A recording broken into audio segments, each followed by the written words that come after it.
नमस्कार। आकाशवाणी जयपुर अजमेर से प्रस्तुत हैं प्रादेशिक समाचार।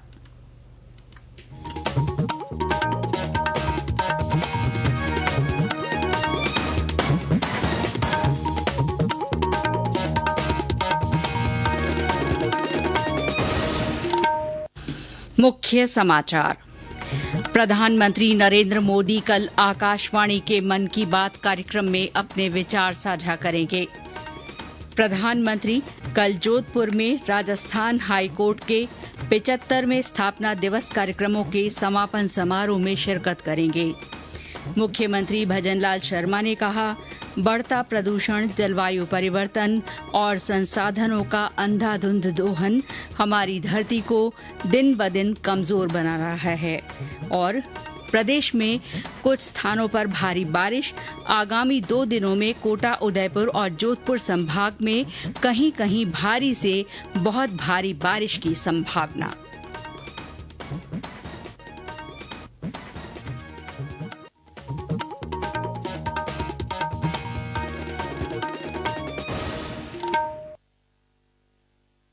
समाचारों के साथ मैं शीला चावला और अब समाचार विस्तार से। प्रधानमंत्री नरेंद्र मोदी कल आकाशवाणी के मन की बात कार्यक्रम में अपने विचार साझा करेंगे। ये कार्यक्रम की 113वीं कड़ी होगी। कार्यक्रम आकाशवाणी और दूरदर्शन के समूचे नेटवर्क पर सुबह 11 बजे प्रसारित किया जाएगा। इसे आकाशवाणी समाचार website, news on air mobile app, Akashvani समाचार, दूरदर्शन समाचार, प्रधानमंत्री कार्यालय और सूचना तथा प्रसारण मंत्रालय के यूट्यूब चैनलों पर भी सीधा प्रसारित किया जाएगा। हिंदी प्रसारण के तुरंत बाद प्रादेशिक भाषाओं में भी इसका प्रसारण किया जाएगा। आकाशवाणी जयपुर अजमेर से सिंधी भाषा में मन की बात का अनुवाद प्रसारित किया जाएगा। प्रधानमंत्री नरेंद्र मोदी कल प्रदेश के दौरे पर रहेंगे। श्री मोदी जोधपुर में राजस्थान उच्च न्यायालय के 75वें स्थापना दिवस कार्यक्रमों के समापन समारोह में शिरकत करेंगे। कार्यक्रम के अनुसार प्रधानमंत्री कल विशेष विमान से जोधपुर पहुंचेंगे। प्रधानमंत्री के कार्यक्रम को देखते हुए एसपीजी और स्थानीय पुलिस अधिकारियों ने उनकी यात्रा को लेकर सुरक्षा व्यवस्थाओं का जायजा लिया। श्री मोदी कल उच्च न्यायालय के संग्रहालय का भी शुभारंभ करेंगे। केंद्रीय वाणिज्य और उद्योग मंत्री पीयूष गोयल ने कहा है कि सूक्ष्म, लघु और मध्यम उद्यम करोड़ों लोगों को रोजगार उपलब्ध कराकर और बड़े उद्योगों की आपूर्ति श्रृंखला बनकर राष्ट्र निर्माण में महत्वपूर्ण योगदान दे रहे हैं। श्री गोयल ने आज नई दिल्ली में 10वें भारतीय अंतर्राष्ट्रीय एमएसएमई स्टार्टअप प्रदर्शनी और सम्मेलन को संबोधित करते हुए कहा कि एमएसएमई बड़े उद्योगों और कारोबारियों के लिए उपभोक्ता और आपूर्तिकर्ता के रूप में भी काम करते हैं। उन्होंने कहा कि एमएसएमई पर्यटन और बुनियादी ढांचा विकास में भी महत्वपूर्ण भूमिका निभा रहे हैं। श्री गोयल ने कहा कि सरकार गुणवत्ता नियंत्रण आदेशों के माध्यम से एमएसएमई की मदद कर रही है, जिससे उन्हें विदेशों से अनुचित प्रतिस्पर्धा से सुरक्षा मिलती है। केंद्रीय महिला और बाल विकास मंत्री अन्नपूर्णा देवी ने कहा है कि महिलाएं आर्थिक रूप से मजबूत बन रही हैं। श्रीमती अन्नपूर्णा देवी आज बहरोड में आयोजित एक कार्यक्रम को संबोधित कर रही थीं। उन्होंने स्वयं सहायता समूह की महिलाओं द्वारा बनाए गए उत्पादों को देखा और उनसे बातचीत की। उन्होंने कहा कि सार्वजनिक स्थानों पर महिलाओं की मदद के लिए महिला हेल्पलाइन काम कर रही है। रेलवे स्टेशन और सड़क मार्ग पर भी सुरक्षा प्रणाली पर काम चल रहा है। केंद्रीय मंत्री ने कहा कि देश के 8 प्रमुख शहरों में सुरक्षित शहर परियोजना चलाई जा रही है, जिससे शहरों में लड़कियों और महिलाओं को सुरक्षा मिल सके। मुख्यमंत्री भजनलाल शर्मा ने कहा है कि हमारे जांबाज सैनिक देश के असली हीरो हैं। वे हमारी मातृभूमि के प्रहरी हैं।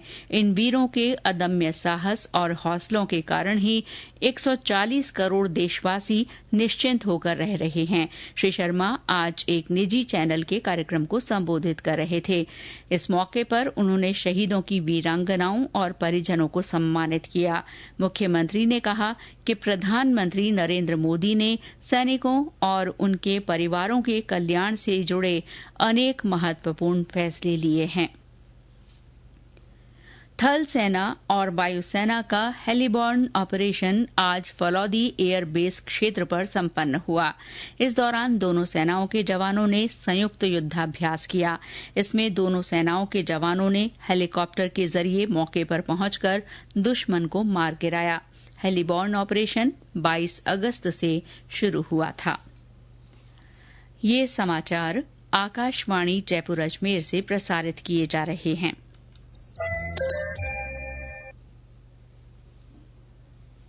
मुख्यमंत्री भजनलाल शर्मा ने कहा है कि बढ़ता प्रदूषण, जलवायु परिवर्तन और संसाधनों का अंधाधुंध दोहन हमारी धरती को दिन ब दिन कमजोर कर रहा है।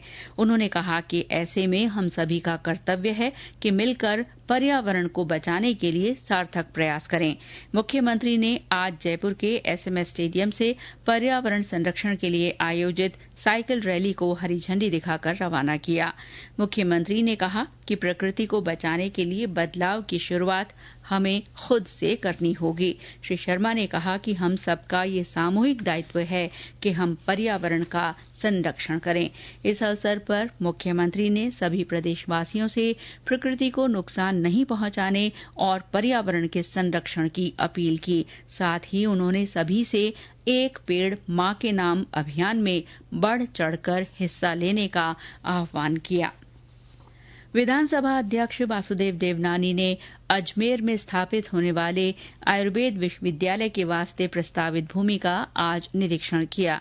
उन्होंने जिला प्रशासन को महर्षि दयानंद सरस्वती विश्वविद्यालय के पास स्थित भूमि की पैमाइश के निर्देश दिए। श्री देवनानी ने इस संबंध में अधिकारियों के साथ चर्चा की। आयुर्वेद विभाग की अतिरिक्त निदेशक मेघना चौधरी ने बताया कि यहां पर नर्सिंग कॉलेज, उप निदेशक कार्यालय, विश्वविद्यालय सहित अन्य भवन बनाए जाने का प्रस्ताव है। और अब मौसम। प्रदेश में कुछ स्थानों पर भारी बारिश हुई है। कई जगह हल्की से मध्यम बरसात हुई। मौसम केंद्र जयपुर की रिपोर्ट के अनुसार सबसे ज्यादा 13 सेंटीमीटर बारिश बांसवाड़ा जिले के भूंगड़ा में रिकॉर्ड की गई। इसके अलावा माउंट आबू में 12 सेंटीमीटर, कुशलगढ़ में 11, प्रतापगढ़ में 10, कपासन और धौलपुर में 9-9, रामगंज मंडी में 8, झाड़ोल, डग, पीपलखूंट, जयपुर, लोहारिया, मनोहर थाना, मारवाड़ जंक्शन और देसूरी में 7-7 सेंटीमीटर बरसात हुई है। जयपुर और आसपास के इलाकों में दिन में हल्की बरसात हुई। उधर जालौर जिले के जसवंतपुरा में लगातार 2 घंटे तक मूसलाधार बारिश हुई। इस दौरान क्षेत्र के सुंधा माता मंदिर में दर्शन करने गई गुजरात की एक महिला की पानी में बहने से मृत्यु हो गई। बाड़मेर जिले में कई जगह मध्यम से तेज पानी बरसा। वहीं झालावाड़, भीलवाड़ा और पाली में शाम को बरसात हुई है। चित्तौड़गढ़ में बारिश के बाद 3 छोटे बांधों पर चादर चल गई है।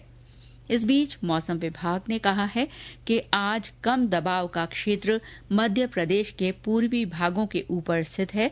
इसके आगामी 24 घंटों में मध्य प्रदेश से होते हुए दक्षिण पूर्वी राजस्थान की ओर आगे बढ़ने और तीव्र होने की प्रबल संभावना है। इस तंत्र के असर से कोटा, उदयपुर और जोधपुर संभाग के कई स्थानों पर आगामी 2 दिनों के दौरान भारी से बहुत भारी बारिश होने की संभावना है।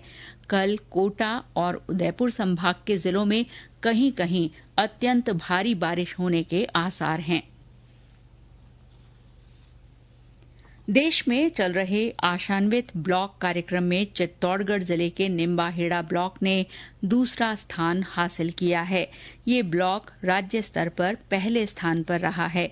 नीति आयोग ने 2024 की रैंकिंग की घोषणा करते हुए बताया कि देश में उत्तर प्रदेश के श्रावस्ती जिले के जमुना ब्लॉक को पहला स्थान मिला है, जबकि राजस्थान के चित्तौड़गढ़ जिले का निम्बाहेड़ा दूसरे स्थान पर रहा है।